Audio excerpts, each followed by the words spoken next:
여러분 요즘 꽃을 보시면 여러분들 어떻게 반응하세요? 무덤덤하게 지나가세요?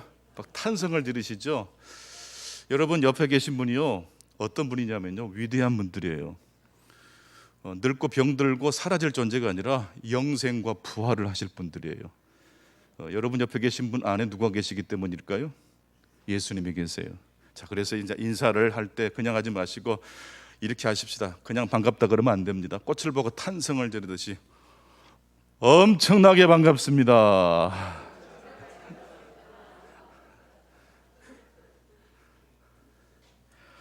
오늘부터 이제 새로운 주제, 쉼이라는 주제로 한 12번에 걸쳐서 하나님 말씀을 이제 대언하고 나눠볼까 합니다. 오늘 말씀의 제목은 쉼으로 초대하시는 예수님입니다.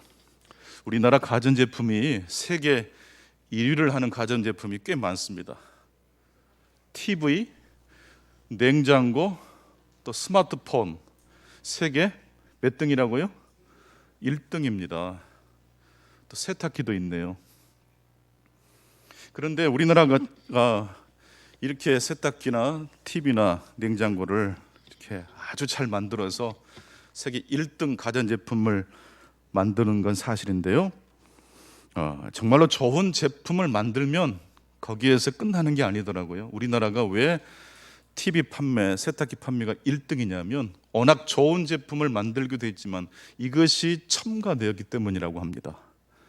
이 가로 속에 들어간 게 혹시 뭘까요? 다른 나라 제품도 굉장히 우수한데 우리나라 제품은 이게 한 가지가 더 있어서 또 소비자들이 찾고 소비자들의 마음을 사로잡는다고 합니다. 그게 바로 AS입니다.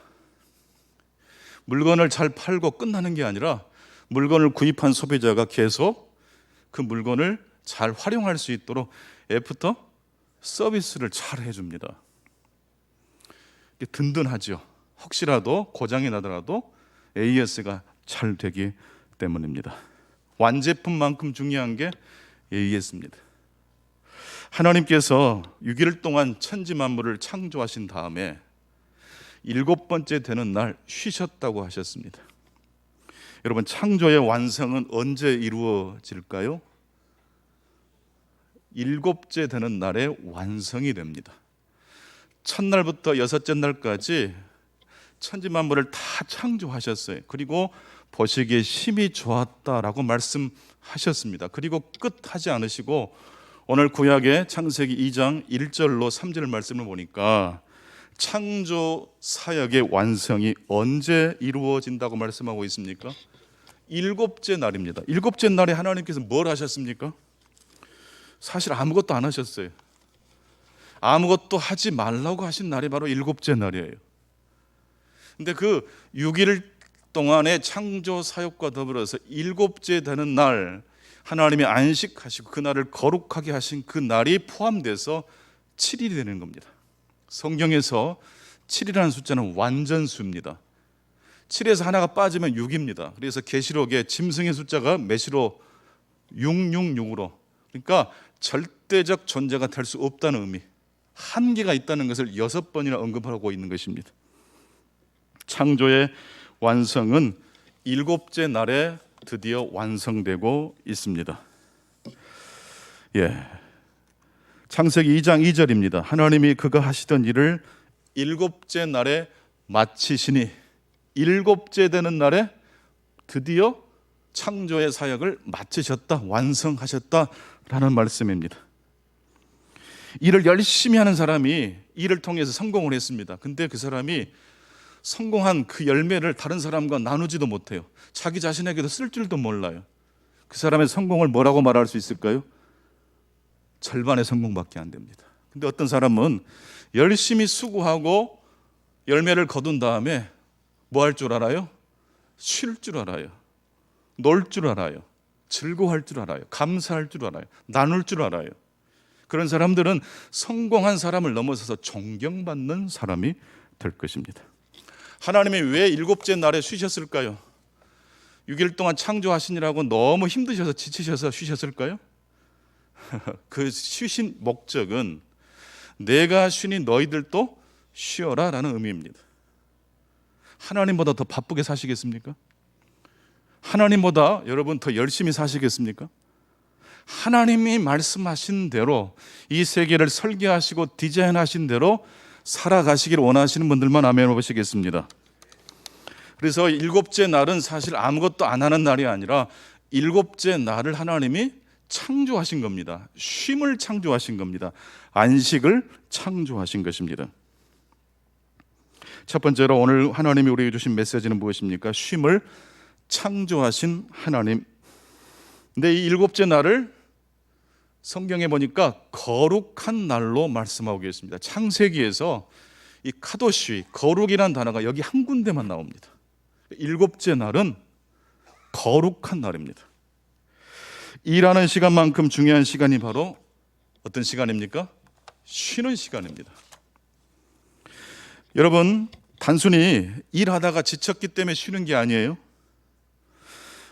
쉰다는 의미는 단순히 쉰다는 의미 그 이상을 의미합니다. 그 시간은 거룩한 시간입니다. 즉 누구와 연결되어 있는 시간입니까? 하나님과 연결되어 있는 시간이라는 거예요. 왜 안식일이 거룩한 시간일까요?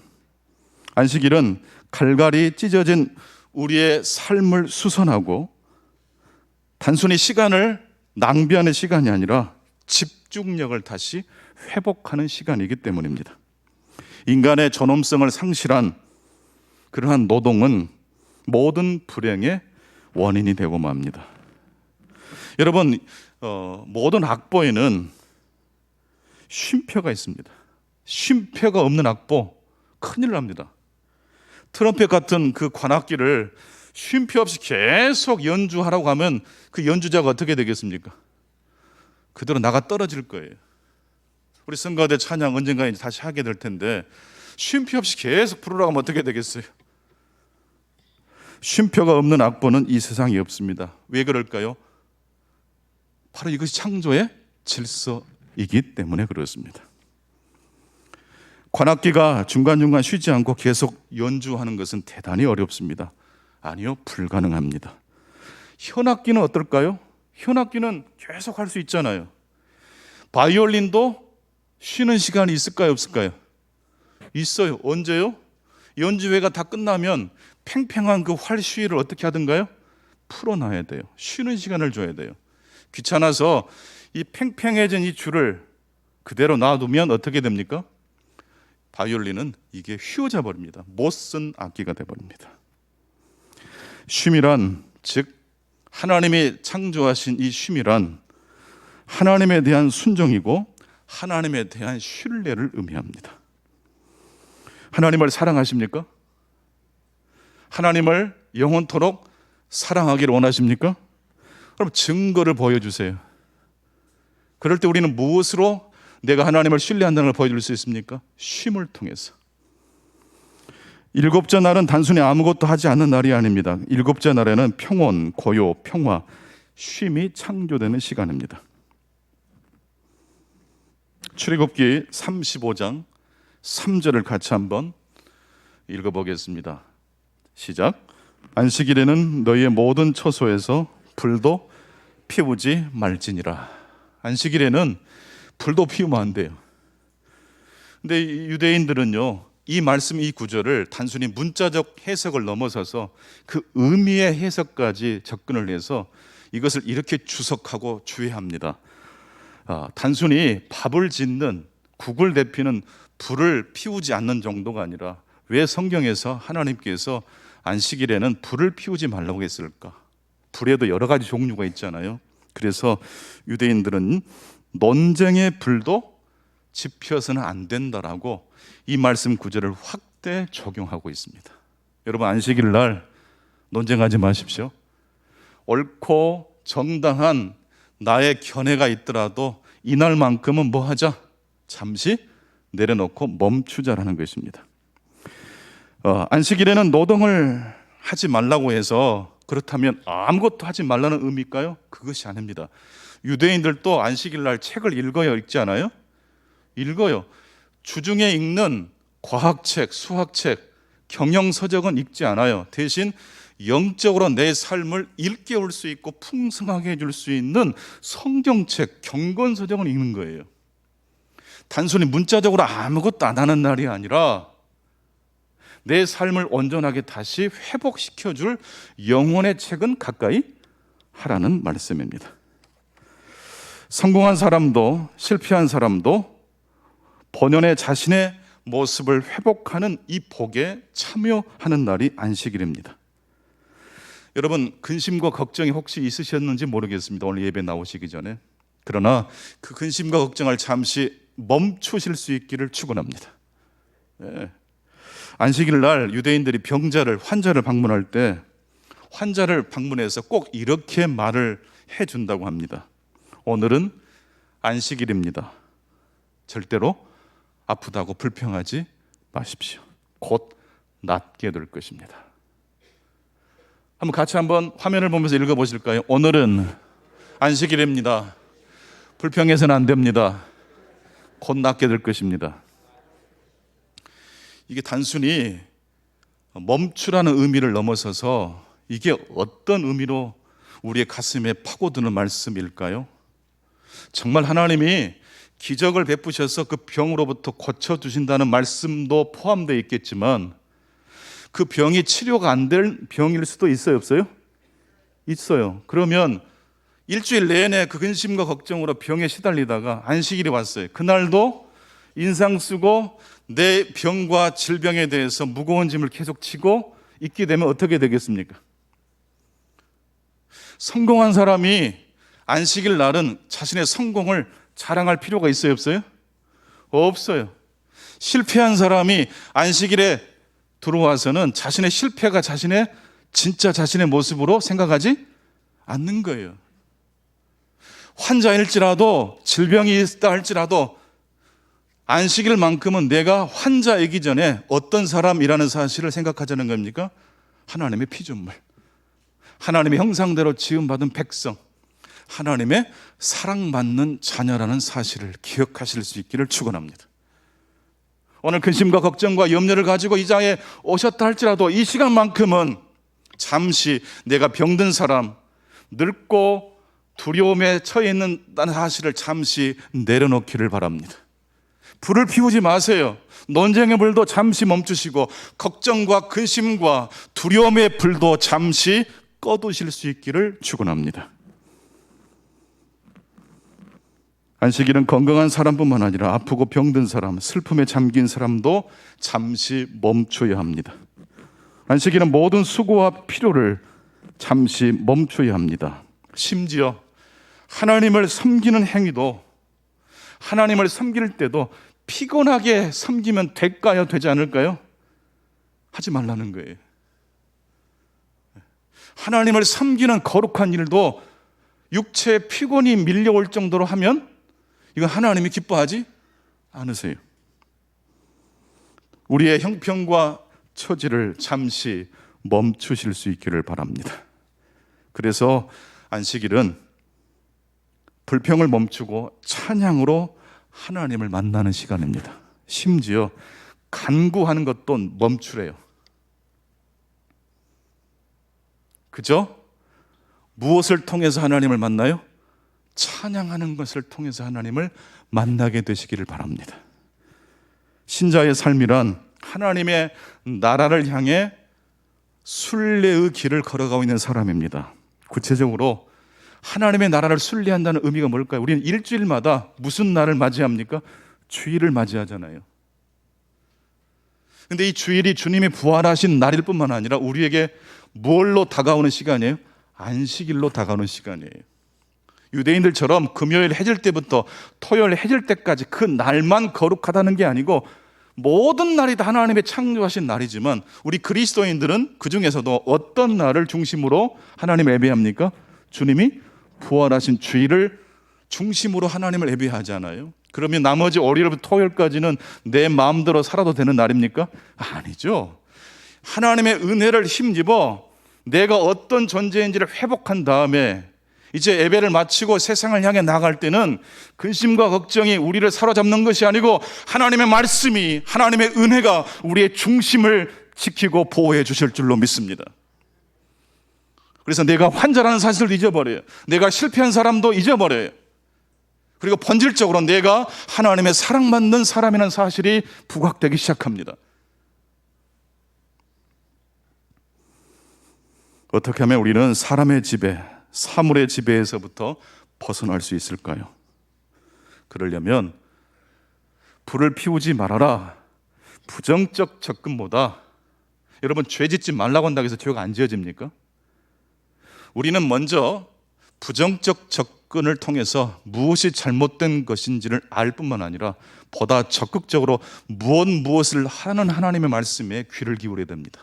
그것이 바로 안식일을 거룩하게 지키라라는 말씀 속에 있습니다. 내가 일곱째 날을 거룩한 날로 만들었으니 너희들 역시 안식일을 거룩한 날로 어떻게 해라? 지키라. 여러분, 시간을 공간보다 소중히 여기실 수 있기를 바랍니다. 여러분, 공간을 많이 확보한 사람은요, 주변에 어떤 사람이 많이 생길까요? 원수와 적이 많이 생길 가능성이 매우 높아요. 아파트 그냥 한 채 가지고 살아가는 사람과 한 10채, 20채 가지고 살아가는 사람들, 굳이 삶을 비교해 본다면 아마 아실 거예요. 집이 많을수록 친구들이 많을까요? 원수들이 많을까요? 어떻게 그렇게 잘 아십니까? 저도 들었어요. 네. 공간을 차지하는 만큼 원수가 많이 생겨요. 그런데 성경은 공간을 차지하기 위해서 뛰고 열심히 살아라 라는 말씀보다 시간을 탐하라. 따라서 합시다. 시간을 탐하라. 내 이웃의 집을 탐욕하지 말라라는 말씀은요, 사실 무엇이 있을 때 그게 극복이 됩니까? 알코올 중독자가 술이 먹고 싶을 때 슈퍼마켓 지나가서 나 안 먹을래 하면 안 먹어집니까? 이때는 소주를 붓지 말고 뭘 속에다 집어넣으면 될까요? 우유를 집어넣으면 돼요. 여러분, 인간이라는 것이 마찬가지, 비어있으면 뭔가 채우고 싶은 거예요. 그냥 참아라, 견뎌라, 이게 대안이 아니에요. 하나님은 안식일을 거룩하게 뭐 하라겠어요? 지켜라. 시간을 탐내라는 뜻이에요. 여러분, 공간은요, 내가 이 공간을 차지하면 다른 사람이 내 허락 없이 들어올 수가 없습니다. 근데 시간은 어떻습니까? 제가 이 시간 설교하고 있지만 다른 장소에서 어떤 목사님이 또 설교를 합니까? 안 합니까? 이 시간은 제가 하나님이 주신 이 시간을 누리는 시간이면서 동시에 또 다른 장소, 또 다른 사람들은 또 하나님이 주신 시간을 누릴 수 있어요. 시간은 한 사람이 독차지할 수가 없어요. 공간이 중요할까요? 시간이 더 중요할까요? 공간을 차지하기 위해서 시간을 낭비한 사람들이 굉장히 많아요. 마지막 인생 말년에 후회하게 될 거예요. 여러분, 안식일은 보통 시간이 아니에요. 강한 자, 약한 자, 심지어 병든 사람마저도 그 모든 무거운 짐을 잠시 어떻게 하는 시간입니까? 내려놓는 거예요. 불을 지피지 않는 거예요. 그리고 오롯이 내가 하나님의 형상으로 지음받은 하나님의 사랑받는 백성임을 다시 회복하는 시간이 되시기를 바랍니다. 안식일 외에는 그런 은혜를 경험할 수가 없어요. 교회 와서 이 하나님 말씀을 통해서 내가 누구인지를 회복하지 않고 일주일 내내 막 살아보세요. 그래서 공간은 더 확보할 수 있는, 돈도 벌 수 있고 회사도 장만할 수 있겠지만은 뭘 잃어버려요? 시간을 잃어버려요. 즉 우리에게 안식의 시간을 허락하신 누구를 잃어버려요? 하나님을 잃어버려요. 여러분, 하나님을 잃어버린다는 건 내 자신을 잃어버린다는 의미예요. 우리는 주일날 교회에 나와서 함께 하나님을 예배합니다. 서로 직업도 다르고 환경도 다르지만 우리가 예배하는 그 자리에 모일 때마다 우리는 하나님이 주신 공평한 시간 속에 앉아 있습니다. 그 한 가지만으로도 우리는 서로가 서로에게 유익을 줍니다. 우리가 꼭 설교자 한 사람만 설교하는 게 아니에요. 우리 모두가 다 주일날 예배당에 앉아있는 순간 공간보다 무엇이 중요하다는 것을 나도 모르는 사이에 옆에 사람에게, 내 자신에게 설교합니까? 시간이 중요하다는 사실을 내 자신에게, 그리고 누구에게? 내 옆에 사람에게 설교하는 거예요. 누가요? 예배드리고 하나님께 찬양하는 우리 모두가 무언의 목소리를 통해서 그렇게 말하고 있는 거예요. 그래서 교회 예배당에서 만나는 성도들은 만날 때마다 반가우세요? 부담스러우세요? 그냥 보통으로 반가우세요? 엄청나게 반가우세요? 다 동일한 마음으로 모인 거거든요. 공간이 중요하지만 공간보다 무엇이 중요하다고 믿음을 가지고 모인 사람들이기 때문입니까? 시간이 중요하다는 걸. 그래서 환경과 형편과 처지가 다 다르지만 공통 분모가 있어요. 그래서 시간을 사모하는, 시간을 탐하고 시간을 사모하는 영혼들은 얼굴이 예뻐질 수밖에 없어요. 원래 자신의 본성을 되찾을 수밖에 없어요. 그런데 이 하나님이 창조하신 이 쉼에 대해서 저항하는 사람이 있다는 것을 성경은 우리들이 가르쳐 줍니다. 쉼을 창조하신 하나님의 창조 질서에 대하여 저항하는 사람이 있습니다. 오늘 두 번째 메시지입니다. 구약에서 이 하나님의 쉼이라는 질서를 저항했던 가장 유명한 사람을 꼽으라면 저는 애굽 왕 바로를 꼽을 것 같습니다. 창세기 41장 1절로 7절 말씀을 보게 되면 바로가 꿈을 꿔요. 살찐 암소 7마리가 누구에게 잡아먹히는 꿈을 꿉니까? 흉하고 빼빼 마른 7마리 암소에게 잡아먹힌 꿈을 꿔요. 또한 충실한 7 이삭을 바짝 마른 7 이삭이 삼키는 꿈을 또 연거푸 꿉니다. 그래서 놀래 자빠져서 바로가 꿈에서 깨난 거예요. 즉 바로가 꾼 꿈은 무슨 꿈입니까? 악몽을 꾼 겁니다. 이때 바로는 어떤 사람이죠? 전 세계를 지배하고 호령했던 사람입니다. 우리 이집트 하면 생각나는 건축물 있죠? 뭡니까? 피라미드, 나일강을 통제하고 수많은 양떼와 소떼와 또한 그 권력을 유지하기 위해서 만들어냈던 건축물들, 그 피라미드의 꼭지점에는 누가 있습니까? 바로가 있습니다. 그런데 그 바로가 행복했을까요? 그 피라미드 꼭지점에는, 그 왕자의 그 꼭지점에는 무엇이 있을까요? 그 비밀을 여러분 알고 싶지 않으세요? 창세기 41장 1절로 7절 말씀 보니까 모든 걸 다 거머쥐고 피라미드 꼭지점에 앉아있는 바로가 무슨 꿈을 꿨습니까?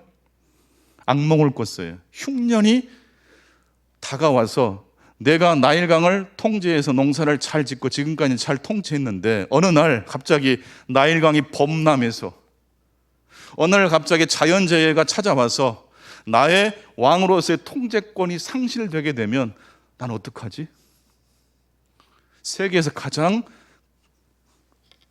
1등 부자인, 그리고 가장 큰 권력을 쥔 바로는 어떤 시간이 가장 힘든 시간이었습니까? 잠자는 시간이. 요즘으로 하면 수면제 없이는, 신경 안정제 없이는 잠을 이룰 수 없던 사람이 누구예요? 바로예요. 여러분, 빌딩을 가지고 있고 건물을 수십 채 가지고 있는 사람들이 혹시 부러우십니까? 그 사람들의 삶의 자리에는 무엇이 있는지 아세요? 악몽이 있어요.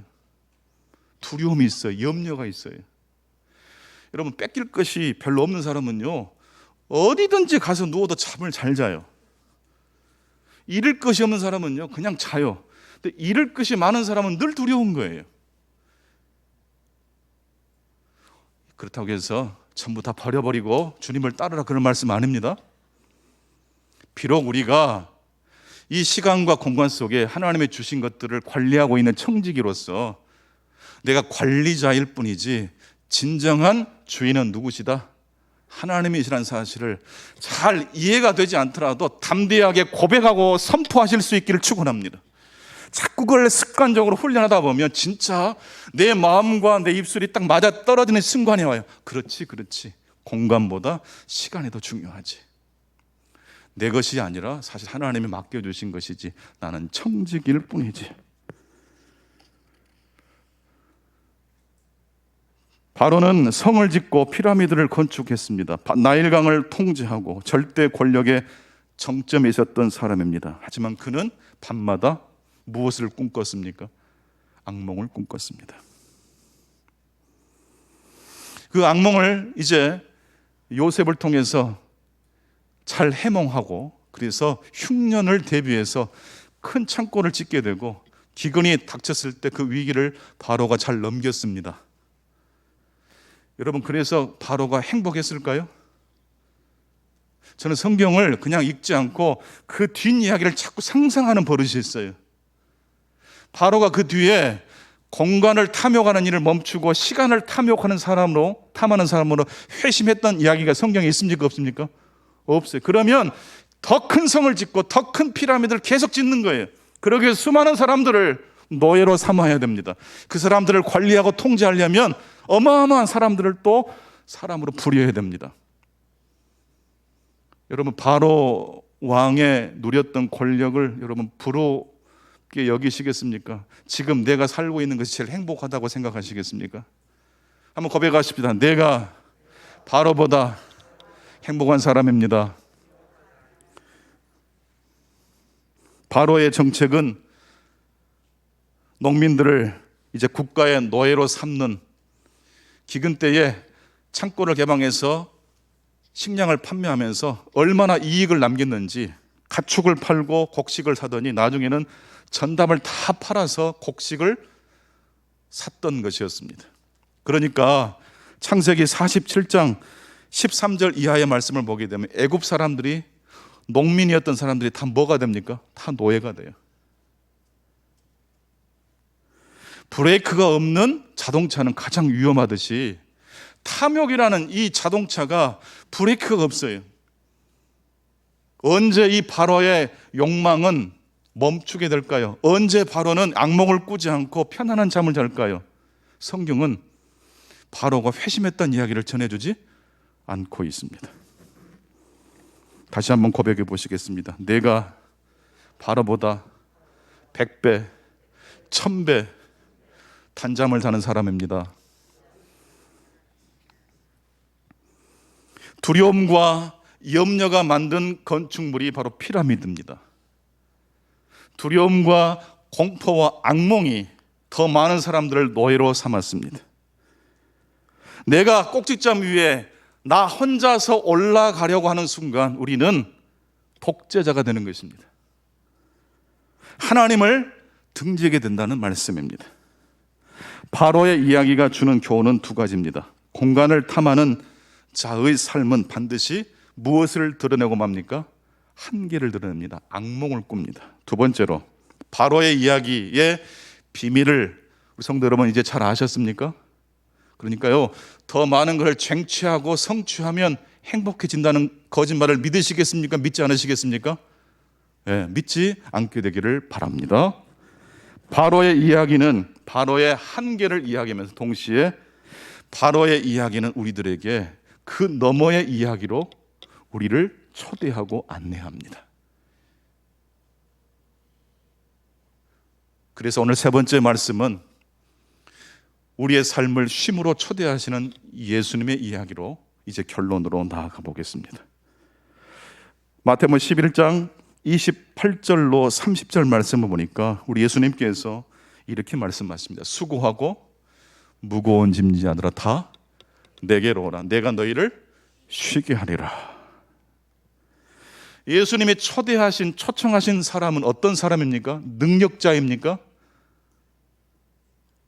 예수님이 어떤 사람을 초대했는지 여러분 직관적으로, 본능적으로 하나님이 어떤 사람을 사랑하실 것 같습니까? 여러분의 직관과 본능적으로 여러분이 생각하는 하나님은 어떤 하나님입니까? 솔직히 말해서 일도 잘하고 열매도 거두고 성실해서 세상에서 인정받는 사람만 하나님이 인정해 주실 것 같다는 생각을 누가 해요? 내 본능과 내 본성이 그렇게 합니다. 그런데 우리의 직관과 본성이 만들어낸 가짜 하나님 말고 성경에서 계시하시는 예수님은 어떤 사람을 초청하고 계십니까? 수고하고 무거운 짐진 자들입니다. 두 종류의 사람을 말씀하십니다. 수고하고 열심히 사는 사람입니다. 능동적으로 적극적으로 열심히 사는 사람. 그런데 피곤해요. 두 번째, 수고하고 그 다음에 나오는 말씀이 뭐죠? 무거운 짐진 자들아. 열심히 일을 하다가 나중에는 그 일이 나를 덮쳐버려요. 처음엔 내가 일을 했는데 나중에 일이 나를 끌고 다녀요. 무거운 짐진 자들아, 수동적으로 어쩔 수 없이 질질 끌려가는 모습을 그려볼 수가 있습니다.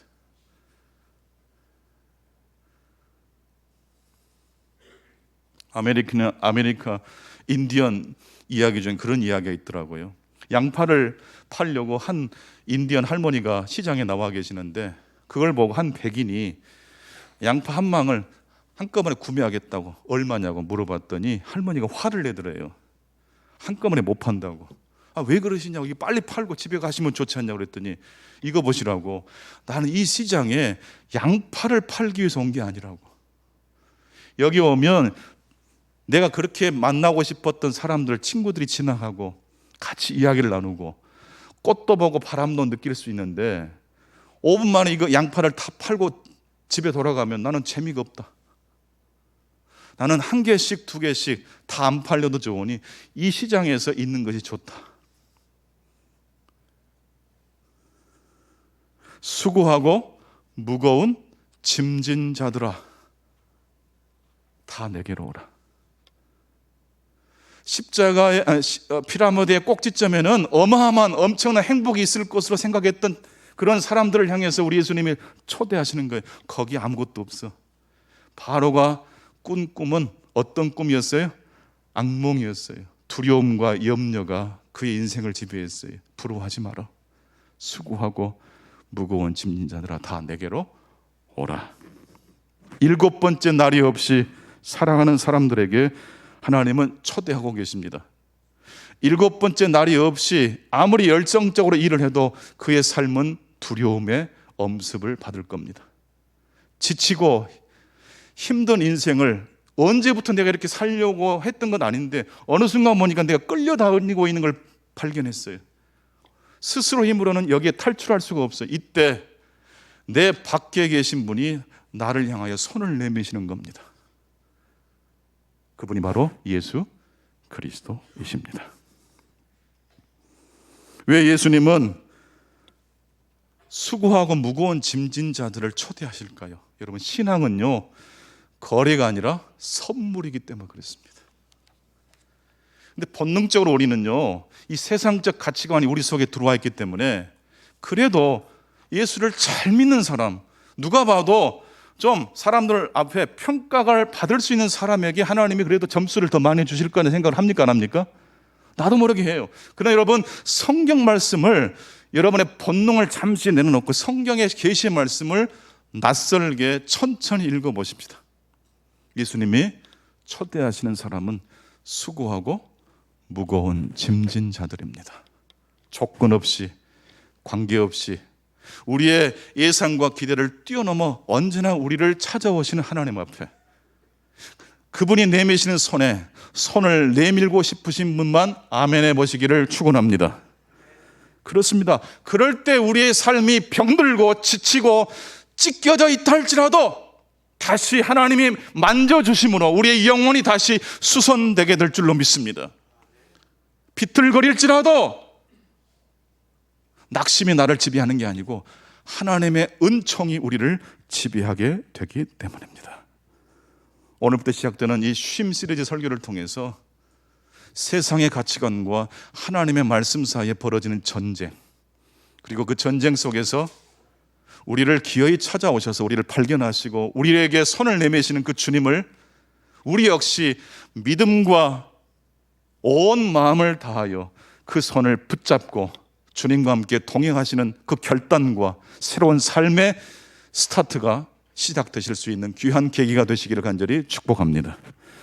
하나님 아버지, 영광을 높이 받아 주시옵소서. 공간을 탐하다가 악몽을 꿈꿨던 이 바로와 같은 이야기, 그 옛날 이야기가 아니라 오늘 현실을 여전히 지배하는 내러티브입니다. 그 꼭지점에 올라가면 굉장한 것이 있을 것처럼 생각한 현대인들은 여전히 수면제를 먹고 신경 안정제를 털어 넣으면서 그 꼭지점을 향해 올라가려고 발버둥을 칩니다. 하나님의 창조의 질서를 어긋내면서까지 공간을 탐했던 저희들의 마음을 회개합니다. 누구에게나 공평하게 주어진 시간, 그리고 병든 사람이든지 성공한 사람이든지 그 시간 앞에서는 다 멈추고 하나님의 사랑받는 자녀로서 회복되는 그 지점을 저희들이 소중히 여길 수 있도록 도와 주옵소서. 언젠가 하나님 앞에 서게 될 때에 정말로 잘했다 칭찬받을 수 있는 하나님의 백성들 다 되게 도와주옵소서. 예수 그리스도 이름으로 간절히 기도하옵나이다. 아멘.